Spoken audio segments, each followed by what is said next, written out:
नगर परिषदच्या निवडणुकीमध्ये राजश्री ताई राजेश कुलकर्णी यांनी प्रभाग 12 ब मध्ये अपक्ष उमेदवारी अर्ज दाखल केला होता.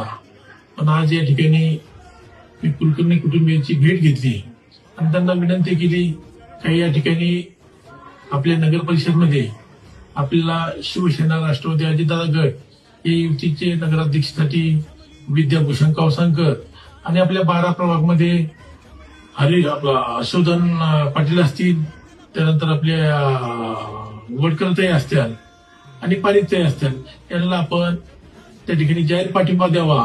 कारण की या ठिकाणी आपण जे शहराचा डेव्हलपमेंटचा प्लॅन हाती घेतलेला आहे आणि यासाठी ही नगर परिषद आपल्याला महत्वाची. या ठिकाणी एकनाथ शिंदे साहेबांचा विचार झेंडा या नगर परिषदमध्ये फडकला गेला पाहिजे. त्या अनुषंगाने आज